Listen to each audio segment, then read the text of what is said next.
From this moment on, you will now be known as Sharkbait. Sharkbait! Ooh-ha-ha! Welcome, brother Sharkbait. Sharkbait! Ooh-ha-ha! Enough with the Sharkbait. Sharkbait! Ooh, but.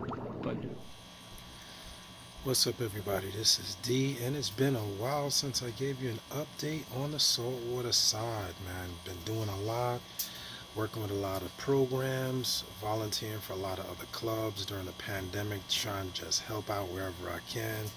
And in the interim, sometimes a lot of things fall to the wayside, but I am still here maintaining all these tanks. And one thing I want to talk about is budgeting and the reef tank. There are a lot of things that people do not go into when they talk about running the reef tank, and especially important given the current state of things and the pandemic and things is budgeting. Now, budgeting isn't the same as being cheap or getting products at budget cost or going to the dollar store and things like that, but how much it actually costs to run a reef tank, and that should be taken under consideration when setting up your tank.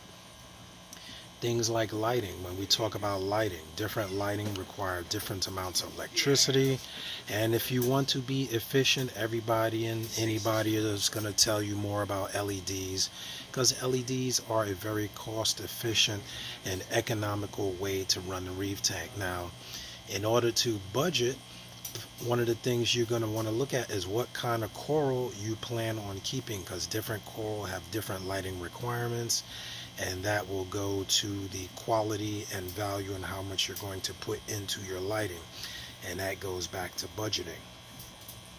Now, the not so common but very, very important thing to talk about when budgeting is, of course, the corals themselves. Now, many of you say, D, you got very, very easy corals, but you know why that is? Because not only are they easy to keep and very economical, but I can most definitely frag them a zillion times, grow them out. They're easy to grow, easy to propagate.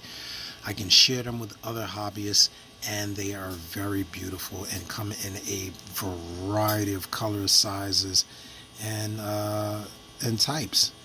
So when you're looking at what kind of tank you're going to set up, of course, this tank has kept SPS, LPS, I've had torches in here, pulsing Xenia. This tank has changed many times, and one thing that has stayed consistent is the equipment, because most all of the corals will require very similar water conditions. As long as it's consistent, there are no major swings. The basics like temperature, salinity, and pH and things are maintained at an equal level. You will do just fine, but that is the reason you'll see me change corals or just drastically take some out if they're overgrowing. Or if many of you will know, I've given many frags of mushrooms and Xenia and zoas, and even a very large rock that I had right here I gave to one local hobbyist that was starting out, and he was just loved to watch the videos with the Xenia, and he could never find any. And I was trying to make a big change in this tank, like with the frag with the little rock here, and I gave him the old rock that was taking up this entire space. It actually had a humongous Xenia colony as well as a large mushroom colony on it. And that's because they're easy to maintain and easy to propagate. So coral cost is another big thing. That being the issue, things are very expensive in the hobby these days. A lot of people have been working from home, or some people have been out of work and been forced to take down tanks or downsize. And one of the things that you want to keep in mind when setting a tank up is how much it costs to run. Especially if you're dosing, if you're doing regular dosing of 2-part, or running a lot of equipment that take a lot of power, how much it's going to cost. To maintain those tanks is a big thing. Here in the little Aqua Springs cube is very simple, just some Xenia. It's run on a very simple filter. I need to actually change some water and do some maintenance, but very easy to run. Just keep your expectations realistic. Don't think you're gonna have a little tiny 10-gallon or 11-gallon with all kind of SPS, and you're going to run and it's going to be fine, because these things are hard for a reason, and the smaller the tank is, the harder it can be to run. It may seem like it's cheap in the long run, but it may cost you more money in water changes if you're buying water or mixing your own water, and mixing salt and things. It may cost you along those lines, and maintenance, and it can be difficult to operate. But general maintenance and cost of running even a freshwater tank can get pretty expensive depending on the species you're keeping. That brings me to another thing, the fish. They say, hey, what the heck is that? The freshwater tank? No, this is a saltwater tank. This is my native species tank, which I've been going back and forth with, and whether I want to set these guys free, because you can see they're growing very fast. I do have my pair of mollies that have been in here. They look like they're about to breed very soon. Rather have the babies very soon, as my female is like bursting at the seams. But the type of fish, different fish have different requirements. These are kingfish that I've caught locally in the net, and I've decided to study them and see how they behave in the captive environment, how they eat, their swimming patterns, and difference in coloration with the water parameters. And not only does it allow me to learn a little more about my local species, but it is very cost effective. Basic saltwater mix. I even did a water change with local water that I ran through several layers of polyfilter and things of that nature. Live rock with regular rock, and Aragalive sand. Very simple, not your usual run-of-the-mill pile of rocks, but it's a saltwater setup. And while they look very different, all the tanks can look very different. This is a regular LED daylight bulb, which I do finally got the algae bloom, which is really good. Look forward to that. That means the tank is cycled nicely and converting ammonia to nitrate, and nitrite cycle has been established. But very simple.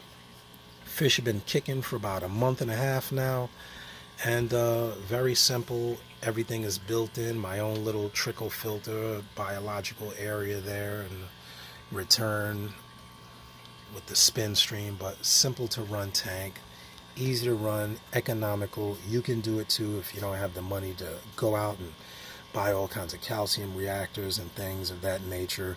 You can get by with a smaller tank without a protein skimmer, but just expect that you're going to have to remove the protein the old-fashioned way through regular filtration and water changes. So as long as you're realistic with your expectations, you'll do just fine. And same thing with the light. I'm not growing coral in here, so all I need is a light in order to illuminate the tank so I can look at the fish. This is actually a daisy-chained LED daylight bulb, which I was running both of them, but I says, why am I running two lights when all I have to do is see the fish? I try to put that on with one hand so that you can see, but I'm not going to do that now. I'm kind of killing myself. But you get the point. Regular illuminated tank, really nice. You can see it cleaning off that back wall, and everybody's doing okay. But the budget on a tank can go from this to that really quick, depending on what you want to do and what your expectations are. So don't kill yourself with the hobby. Can really drive you in many directions, and a lot of people get intimidated because they hear all kinds of terminology like calcium reactor or dosing system and top off, and they get really overwhelmed. But at the end of the day, they're fish. It's water, stability, heat, and light. Testing is part of the game, but as long as you are well in control of your water parameters, you will be fine. Now, I know you guys don't hear me talk about the SpongeBob, but that was another topic of discussion, because these things are usually made to look like they're more comical or for kids, and I thought it created such a nice background and created such a talking point for the tank that it was really cool. My Blenny really loves it. He goes from house to house on a regular. Usually he's in Squidward's head cave over there, which I have some Galaxia growing on the top like a little wig. But simple, whimsical. The rock is in there, not a lot of rock. This is a 20-gallon long that I've been running for about 5-6 years now, and it has all kinds of growth come in and out of it. But really nice, whimsical, and cost effective.